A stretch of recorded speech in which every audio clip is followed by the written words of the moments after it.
Sorry, she's new. So sorry. She stepped on me too. You good? Leah. Get down, get down. I don't want you to hurt yourself. Get down. Can you see?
That hard money got some, they have some tough rules.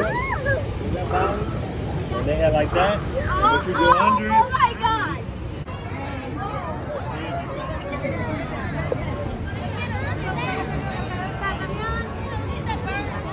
Is that the only one the mascot has here? Only Carrie? You see the...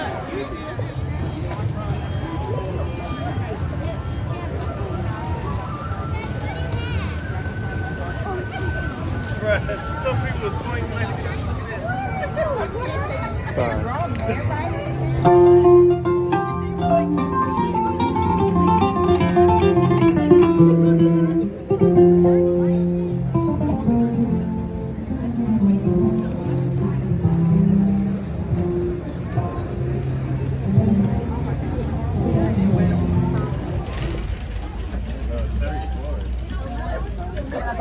There's a couple okapi. Because of their white striped legs, people tend to think that the okapi is related to the zebra. They're actually closer to the giraffe instead. They have the same long, prehensile tongue as giraffe. That means they can use their tongue to grab and pull leaves down. They even lick their own eyes. Over to the left, one of my personal favorites. These are the critically endangered eastern bongo. They are called the ghost of the forest, since they are pretty rarely seen. They're also the heaviest forest antelope in Africa, weighing anywhere between 500 and 900 pounds.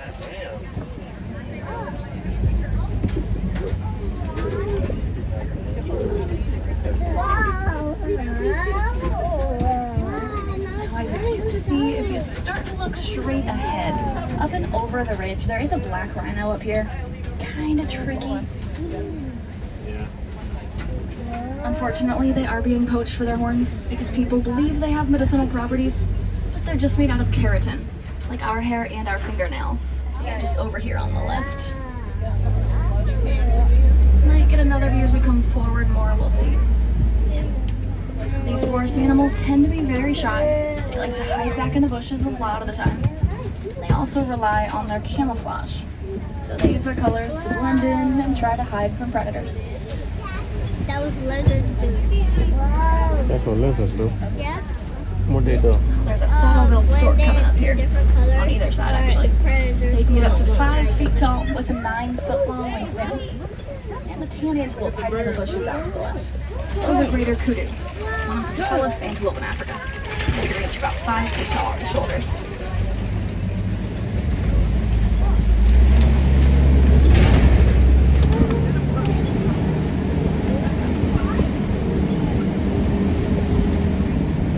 Next, we're going to be coming up on the Safi River.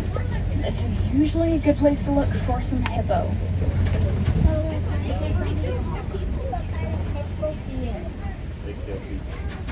And the water's to the right away. Hippo do spend most of the daytime in the water. That way they can stay out of the heat and out of the sun. As nighttime rolls around, that's when they typically come out to graze. They can go as far as miles inward.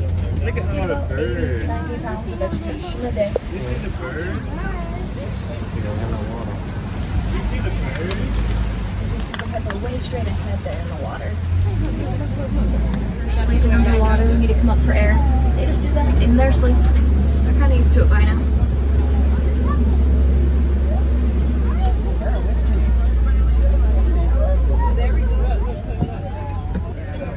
And a couple of them there. Kind of a tricky view, but make sure we do remain seated, please.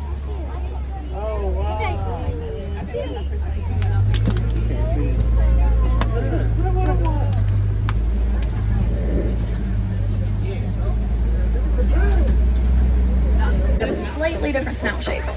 Not a crocodile will stick up over there.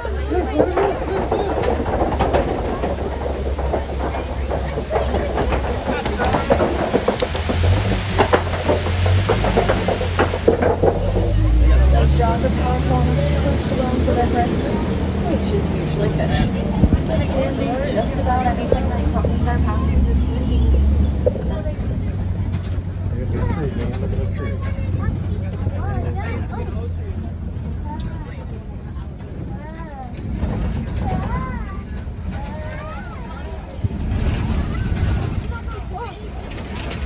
We're coming out onto the savannah. The savannah is home to some of the most famous animals, like giraffe and elephant. It's also greatly influenced by all of the animal theory. For example, the elephant, they'll bulldoze the trees down and make all these open spaces. The giraffe prune the trees up about 20 feet high, and the antelope graze the grass down.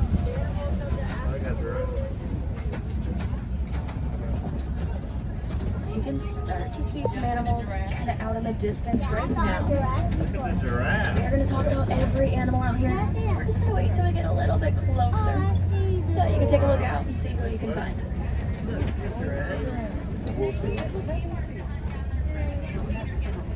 No, go look at my phone. Is that right right there? The giraffe?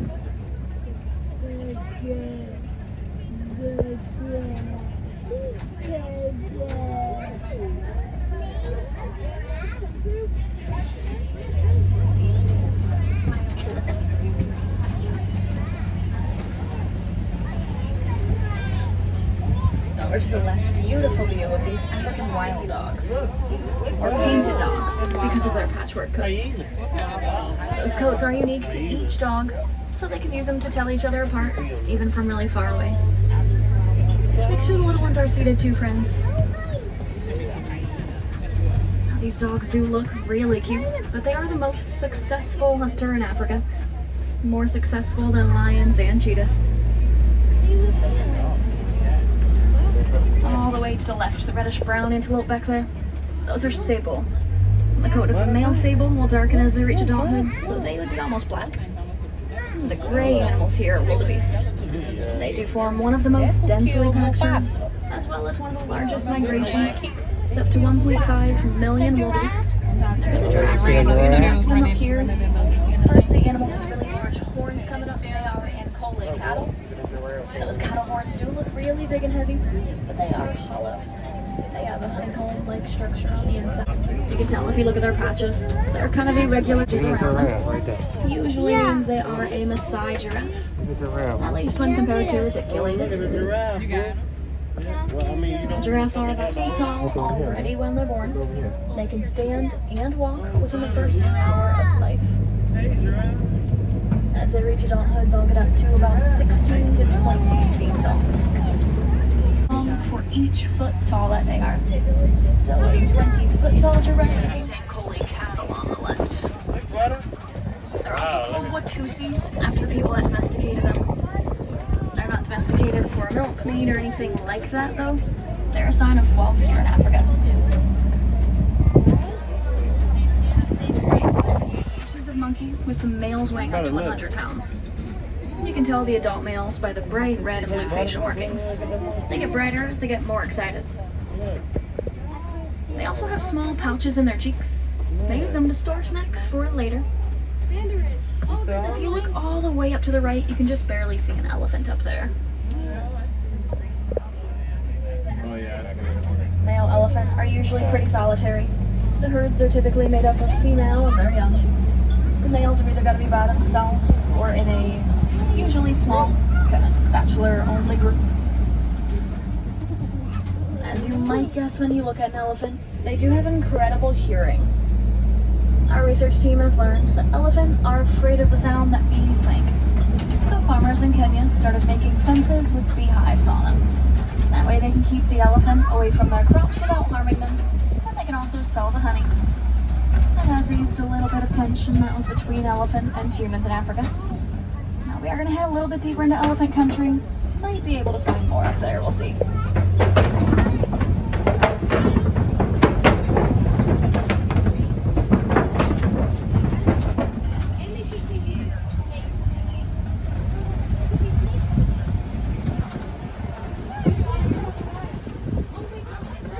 The tree of life. That's because of the large amount of water that they store in their trunk. Lots of animals will come by and make some puncture holes in the trunk and try to access that water. Is that tree bottom?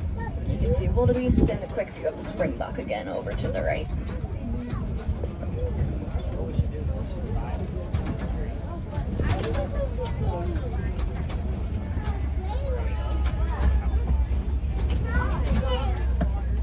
Oh, and hiding up here in the trees on the right, there's an eland. Hiding really far in there. Oh, The tannish antelope. They are incredibly strong. They can jump straight up to 8 feet high just from standing.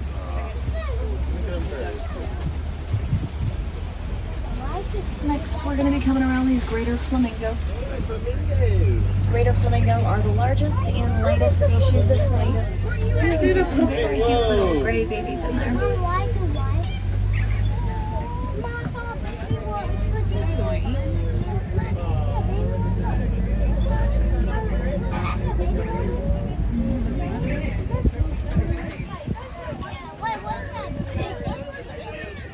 On the left, there's a poacher's platform. Fighting poachers is a constant battle here in Africa.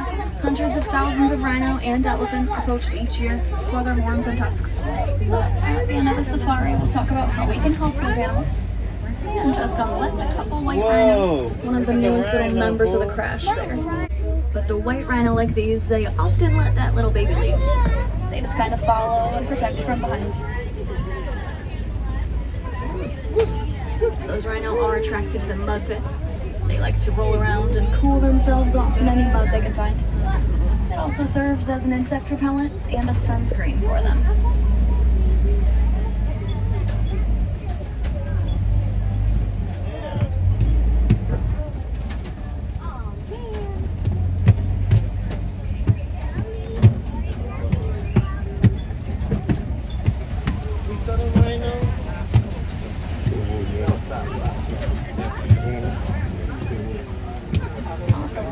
is cheetah territory.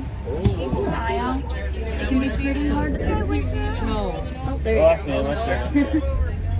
Where'd they come running over there? Looks like a couple coming up here too. Cheetah are the fastest land mammal. They can run about 60 miles per hour, sometimes even a little bit faster. But they can only hold those speeds for several hundred yards. They are built for speed, not power to block. And the lion. Lions are attracted to this rock formation called the Kopi Rocks. They like to climb all the way up to the tallest rock. They can look out and see most of the savannah. It's a nice vantage point. They do remain inactive for about 16 to 20. That is a water buck. They emit a greasy, smelly liquid through their fur.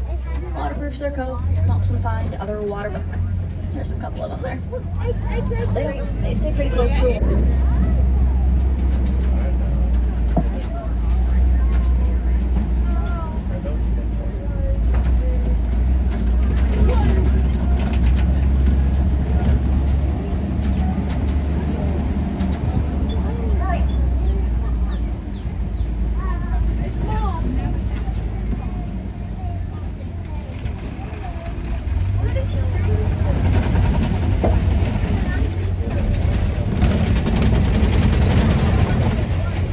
Going to be coming up on this warden's post. You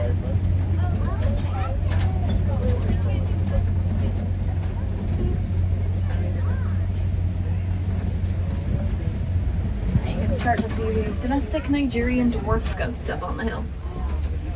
Look at the goat. The warden will raise these goats, so they provide milk for the villagers, and that keeps them from relying on the endangered wildlife of the reserve. And the yellow structure in the center there, that's an example of the beehive fence that we were talking about, back by the elephant. And more goats over here. Look, what?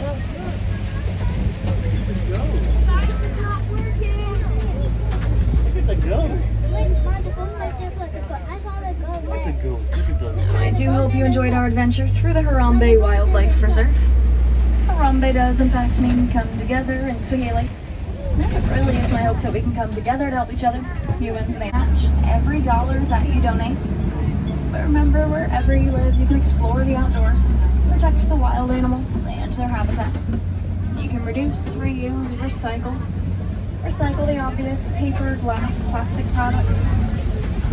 However, you can also recycle any laptops and cell phones.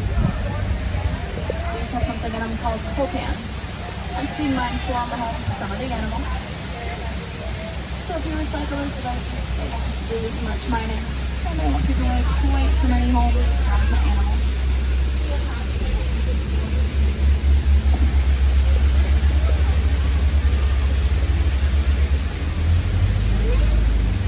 And possibly one of the easiest ways to make a difference. Find what matters to you. For me, it's elephant. It's always been elephant.